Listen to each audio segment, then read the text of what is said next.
Hello friends, welcome my YouTube channel impacting ज्ञान में आप सभी का स्वागत है। आज हम स्टार्ट करते हैं फिरोज शाह तुगलक। हमारा टॉपिक है फिरोज शाह तुगलक। कल हमने अलाउद्दीन खिलजी के बारे में पढ़ा था, वो भी तुगलक वंश का शासक था। मोहम्मद बिन तुगलक के बारे में पढ़ा था, वो भी तुगलक वंश का शासक था। आज हम करेंगे फिरोज शाह तुगलक। फिरोज शाह तुगलक का इतिहास में क्या वर्णन है। माना जाता है दिल्ली का ये सुल्तान रहा है। फिरोज शाह तुगलक 1351 से 1338 तक ईस्वी तक इसका शासनकाल रहा। फिरोज शाह तुगलक कौन था? मलिक रजब का ये पुत्र था। अब बात आती है मलिक रजब कौन था। मलिक रजब था गियासुद्दीन तुगलक का, भाई था, और ये जो फिरोज शाह तुगलक है ये इसका पुत्र था। गियासुद्दीन के भाई मलिक गजब का पुत्र था। इसकी माता का नाम नाइला, कई पुस्तकों में नेला भी लिखा मिल जाता है। और जो ये इसकी माता थी नाइला, ये थी अबोहर के भट्टी राजपूत राय रणमल की पुत्री थी। और जो फिरोज शाह तुगलक है इसका राज्यारोहण कब हुआ, कहाँ पे हुआ? थट्टा में हुआ था। इसका राज्यारोहण 1351 दिल्ली में, थट्टा में दिल्ली में 1351 में। उसके बाद आता है वजीर ख्वाजा जहां का विद्रोह है। क्या हुआ उस समय, हम थोड़ी सी एक्स्ट्रा बात कर लेते हैं, इसी से मिलती जुलती। क्या बात हुई?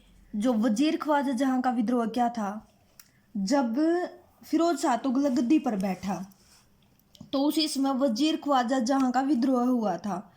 इस विद्रोह में क्या था, जब यह विद्रोह हुआ तो ये 6 या 8 वर्ष का था। कई पुस्तकों में 6 भी लिखा मिल जाता, कई पुस्तकों में 8 वर्ष का भी मिल जाता। फिरोज शाह के बारे में बात करें हम तो ये 8 वर्ष का था, सिंहासन पर बैठा। तो इसने क्या किया, बहुत सारे इसको मोहम्मद तुगलक का वंशज बताते हैं। तो बाद में क्या हुआ, जो ख्वाजा है उसने आत्मसमर्पण कर दिया, किंतु विद्रोह तो किया था। आत्मसमर्पण कर दिया, विद्रोह शांत हो गया। उसके बाद फिरोज शाह है शासनकाल पर बैठ गया, मतलब राजगद्दी पर तो बैठ गया, जो सत्ता तो प्राप्त कर ली इसने। इसके सामने अनेक समस्याएं आई। सबसे पहली समस्या क्या थी, जब यह गद्दी पर बैठा तो उस समय जो जहाँ पे गद्दी पर बैठा था थट्टा में, इसको खाली खजाना मिला। जो राजा होगा उसको खाली खजाना मिलेगा तो उसके सामने समस्या उत्पन्न होगी, तो जनता के ऊपर कर लगाएगा। किंतु इसने ऐसा नहीं किया, सोच विचार के कार्य किया। जो उलेमा वर्ग है वो भी असंतोष था उस समय। किसानों के ऊपर भी, जो रणग्रस्त किसान है वो भी, रण से मुक्ति नहीं मिल रही थी उनको। और साम्राज्य के भी टुकड़े टुकड़े हो गए थे, साम्राज्य विघटन हो चुका था जब फिरोज शाह है गद्दी पर बैठा। इस कारण इस असंतोष भरी जनक स्थिति को देखकर बहुत सारे इतिहासकार क्या कहते हैं, जो फिरोज शाह का शासनकाल था वो कांटों का ताज था। भी ऐसी स्थिति सामने आएगी किसी भी शासक के तो वो कांटों भरा ताज होगा। फिर क्या होता है, जो शुक्रवार को ये खुतबे पढ़ते हैं ना, शुक्रवारी खुतबों में जो फिरोज था तुगलक था, इसने क्या किया, तुगलक वंश के साथ साथ और भी दिल्ली के शासकों के नाम लिखवाए। मतलब खुतबों में जो ये शुक्रवारी खुतबा पढ़ते हैं उसमें क्या है, जो खुतबे में मोहम्मद गोरी का नाम तो था किंतु कुतुबुद्दीन ऐबक का नाम नहीं था। जो बाकी बचे हुए सल्तनत काल के शासक थे उनका नाम जो है फिरोज शाह तुगलक ने लिखवाया। फिरोज शाह के बहुत सारे अभियान आते हैं। सबसे पहले आता है बंगाल अभियान। बंगाल का अभियान क्या था, बंगाल का अभियान था जब जो फिरोज शाह तुगलक शासन गद्दी पर बैठा तो बंगाल अभियान हुआ। बंगाल का शासक था इलियास शमसुद्दीन भी कह देते थे, और इसको इलियास शाह के नाम से भी जाना जाता था। स्वतंत्र शासक था ये बंगाल का। उसने क्या किया, जो दिल्ली राज्य के अधीन है ना, तिरुहत राज्य पर आक्रमण किया इसने। तिरुहत राज्य पर आक्रमण किया और अपनी राजधानी पांडुआ को छोड़कर, पहले जो यू शासक है इसकी राजधानी थी पांडुआ, उसको छोड़कर इकदला यहाँ पे लिख देते हैं, इकदला ये मोस्ट इम्पोर्टेंट टॉपिक है फिरोज शाह तुगलक वैसे तो हिस्ट्री में सभी जगह काम आता, किंतु जो यूजीसी नेट है ना, उसके लिए भी मोस्ट इम्पोर्टेंट, और अन्य एग्जाम के लिए तो हिस्ट्री का टॉपिक का इम्पोर्टेंट होगा ही। अब हम बात कर रहे थे जो बंगाल अभियान था, उसमें क्या हुआ। जो इलियास शमसुद्दीन यहाँ का शासक था स्वतंत्र, इसने पांडुआ को अपनी राजधानी छोड़कर इकदला को राजधानी बनाया, और फिरोज शाह शमसुद्दीन ने क्या किया, संधि कर ली बंगाल के शासक के साथ 1355 ईस्वी में। 1355 ईस्वी में संधि कर ली। 1355 ईस्वी में संधि करने के बाद ये दिल्ली लौट गया।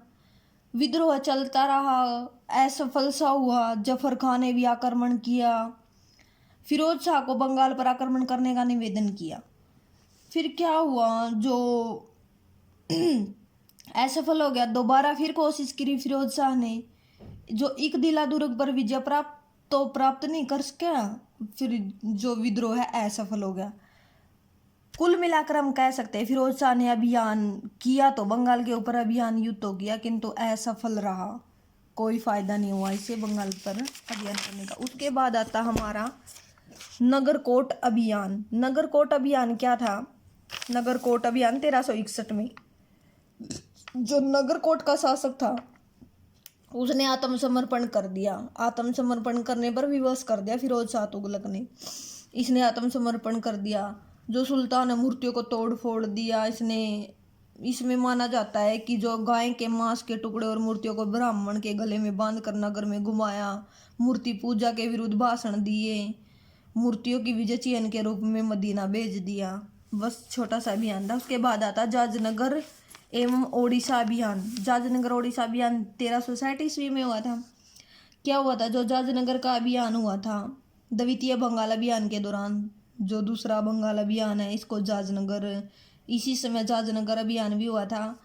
योजना बनाई गई थी कि जो वापसी में जौनपुर में ठहरा था, जो जौनपुर है ठहरा हुआ था ये फिरोज शाह तुगलक, इसका मेन मकसद क्या था? जो जगन्नाथपुरी का मंदिर था उसको लूटने का था, नष्ट करने का उद्देश्य था।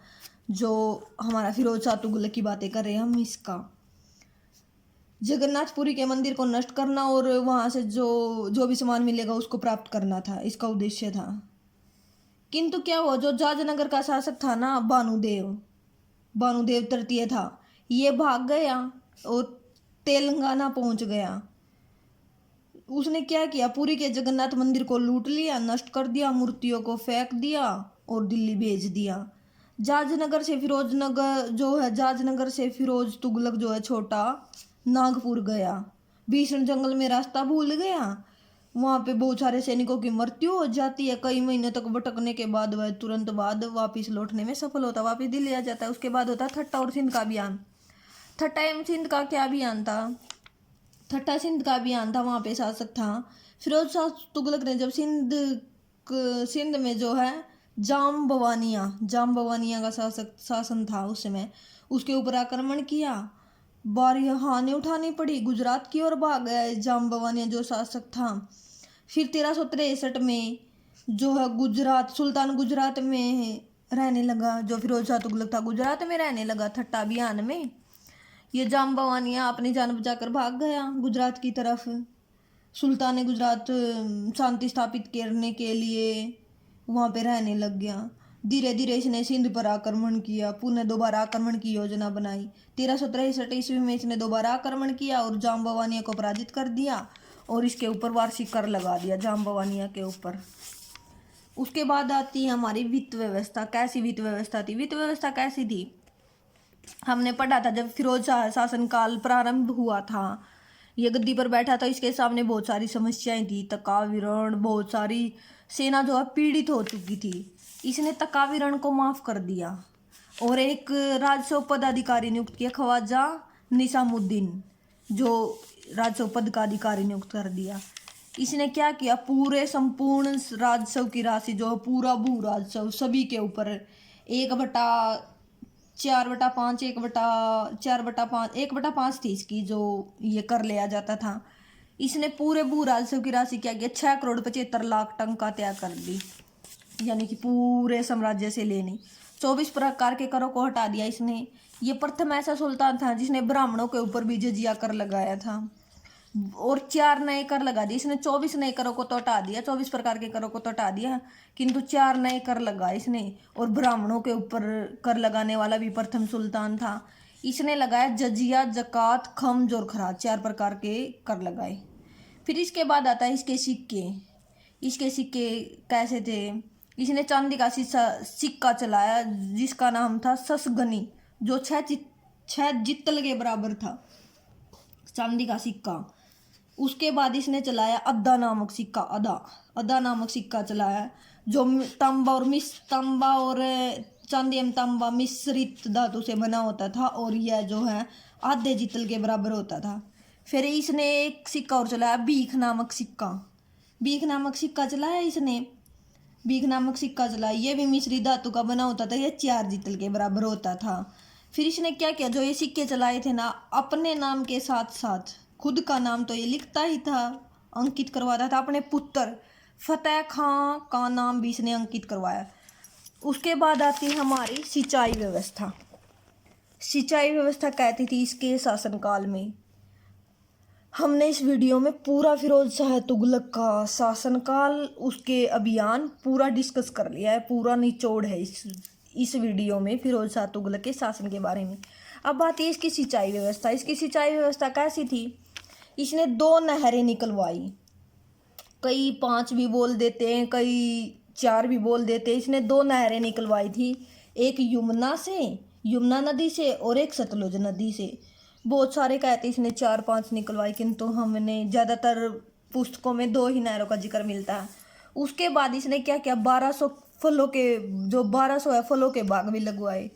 फिरोज शाह तुगलक ने 1200 फलों के बाग लगवाए। इसने क्या किया, एक दास था इसका, आरिज मुमालिक बशीर सुल्तानी। आरिज मुमालिक बशीर सुल्तानी के जो है 13 करोड़ रुपए हड़प लिए थे, ऐसा हमें पुस्तकों में लिखा मिलता है। भी जो इसका एक दास हुआ था उसके इसने 13 करोड़ रुपए हड़प लिए थे फिरोज शाह तुगलक ने। उसके बाद आता है इसके वास्तुकरण। वास्तुकार क्या था?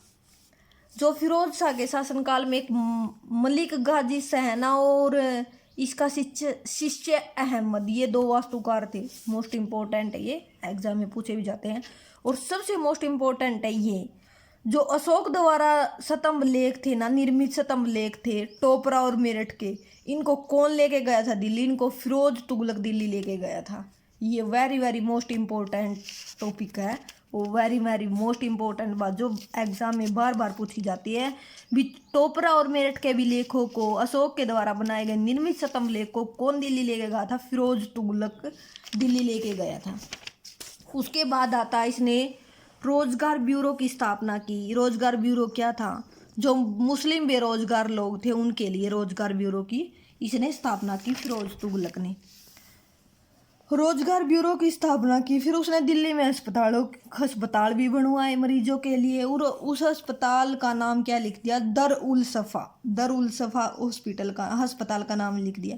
इसने 36 राजकीय कारखाने स्थापित किए। इसने दासों के निर्यात पर पाबंदी भी लगा दी थी। इसने 1,80,000 पहुंच चुकी थी दासों की संख्या इसके टाइम में, 1,80,000 तक फिरोज शाह के शासनकाल में दासों की संख्या थी। इसने क्या किया था? उपहारों के रूप में दास लेना प्रारंभ कर दिया था। जो लोग उपहार देते थे ना इसके टाइम में, दासों को उपहार में लेना प्रारंभ कर दिया था। फिर इसने क्या किया? दासों की देखभाल के लिए, जो बहुत सारे दास हैं वो भी बीमार होते हैं, उनकी देखभाल के लिए एक विभाग की स्थापना की। उस विभाग का नाम था, दासों की देखभाल के लिए एक विभाग बनाया, उस विभाग का नाम था दीवाने बंदगान की स्थापना की इसने। ऐतिहासिक तथ्यों के बारे में पढ़े हम भी, हमें फिरोज शाह तुगलक की जानकारी कहाँ से मिलती है?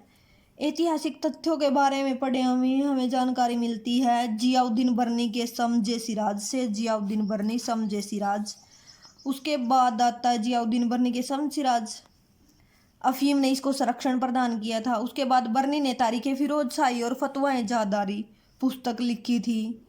और जो अफीम ने है ना, इसके बाद आता फिरोज शाह की आत्मकथा स्वयं लिखी थी। इसने अपनी आत्मकथा कहाँ में, कौन सा ग्रंथ था? फतूहात फतूहात ए फिरोज शाही, फतूहात ए फिरोज शाही लिखी थी इसने। फिर इसने 13 मदरसों की स्थापना की, 13 मदरसों की स्थापना की इसने। फिर जो नगरकोट अभियान है, हमने पढ़ा था नगरकोट का अभियान हुआ था। 300 ग्रंथ थे, जो 300 ग्रंथ प्राप्त हुए थे, संस्कृत के ग्रंथ थे, उनका इसने अनुवाद करवाया और अनुवाद करके उनको दयाले फिरोज शाही का नाम दिया गया। दयाले फिरोज शाही का नाम दे दिया इनको अनुवाद करवा के। फिर इसके काल इस जो जब इसका शासनकाल था तो इनका अनुवाद किसने किया था? अनुवादिक कवि कौन थे? आजुद्दीन खालिज खानी, आजुद्दीन खालिज खानी के द्वारा इनका अनुवाद किया गया था। फिर एक मोस्ट इम्पोर्टेंट कोटेशन है जो बार बार एग्जाम में पूछी जाती है। वो मोस्ट इम्पोर्टेंट कोटेशन क्या है? एक तो मजूमदार ने लिखी है, वो हम वैसे बता देते, हमने यहाँ मेंशन नहीं की, लिखी नहीं मैंने वो कोटेशन क्या थी? आर सी मजूमदार के द्वारा भी फिरोज शाही इस युग का सबसे महान धर्मान तथा इस क्षेत्र के सिकंदर लोधी और औरंगजेब का अग्रज था। और दूसरी मोस्ट इम्पोर्टेंट कोटेशन कौन सी है? हेनरी इलियट और एलिफेंस्टन ने इसको क्या कहा था? ये एग्जाम में पूछी जाती है, ज़्यादातर नेट एग्जाम में ही कई बार पूछी भी जा चुकी है कोटेशन। भी फिरोज शाह को सल्तनत युग का अकबर कहा जाता था। भी सल्तनत काल का अकबर कौन था? फिरोज तुगलक। इसके बाद आते हैं फिरोज तुगलक के उत्तराधिकारी। फिरोज तुगलक के बहुत सारे उत्तराधिकारी हुए हैं, किंतु जो मोस्ट इम्पोर्टेंट है उनके बारे में हम डिस्कस करेंगे। फिरोज शाह के उत्तराधिकारी आते हैं। फिरोज शाह की मृत्यु हो जाती है, उसके बाद आता है इसका पोता तुगलक शाह है। 1388 में गद्दी पर बैठता है, 1388 में। और इसका पोता है ये 1388 में गद्दी पर बैठा, तुगलक शाह है, 1388 में गद्दी पर बैठ गया। इसको क्या कहा जाता था? जो इसका पोता था, इसको माना जाता था भी ये जो गियासुद्दीन तुगलक के नाम से इसको सिंहासन पर बैठाया था। इसके पश्चात अबू बकर हुए हैं, नासिरुद्दीन हुए, अबू बकर, नासिरुद्दीन, मोहम्मद शाह, फिर अलाउद्दीन, सिकंदर शाह शासक। फिर सिकंदर शाह की मृत्यु हो जाती है। जो ये सिकंदर शाह, इसकी मृत्यु हो जाती है। इसके पश्चात नासिरुद्दीन मोहम्मद, नासिरुद्दीन महमूद शासक बनता 1394 से 1412 ईस्वी तक। अयोग्य शासक था, दिल्ली सल्तनत का शासक बना। तुगलक वंश का अंतिम अयोग्य शासक था ये नासिरुद्दीन मोहम्मद। इसका एक वजीर था मुल्लू इकबाल, इसका वजीर था। और इसके काल में क्या हुआ? जो मलिक सरवर नामक किन्नर ने मलिक उस शकर की उपाधि प्राप्त की थी, मलिक सरवर नामक किन्नर ने मलिक उस शकर की उपाधि प्राप्त की थी। इसी के समय 1398 में तैमूरलंग आक्रमण हुआ। तब नसीरुद्दीन कहाँ भाग गया? गुजरात में भाग गया। और मुल्लू इकबाल भी भाग गया, जो इसका वजीर था मुल्लू इकबाल भी भाग गया। तो इस आक्रमण की उपजी अवस्था का लाभ उठाकर मलिक उस शकर किन्नर था, जो उसके नेतृत्व में जौनपुर स्वतंत्र हो गया। उसके बाद क्या हुआ? ख्वाजा जहां ने गुजरात को स्वतंत्र कर दिया। दिलावर खां दूरी के नेतृत्व में मालवा स्वतंत्र हो गया। नसीरुद्दीन महमूद ने स्वयं वकील दर विभाग निर्मित किया। इसका कार्य शासन व्यवस्था, सैनिक व्यवस्था, देखभाल की। यहाँ पे किसका शासन हो गया? ये तो गुजरात भाग गया था, यहाँ पे शासक हो गया मुल्लू इकबाल का, जो इसका वजीर था। आज हमने क्या डिस्कस किया? पूरा फिरोज शाह। हम देख लेते हैं, हमने कोई चीज़ छूट तो नहीं की।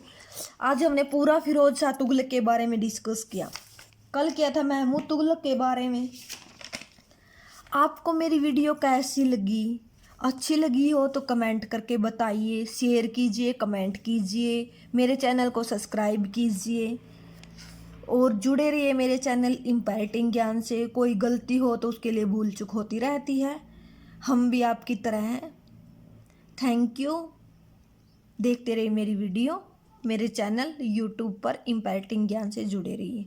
तब तक के लिए हम अगली वीडियो लेकर आते, तब तक के लिए थैंक यू।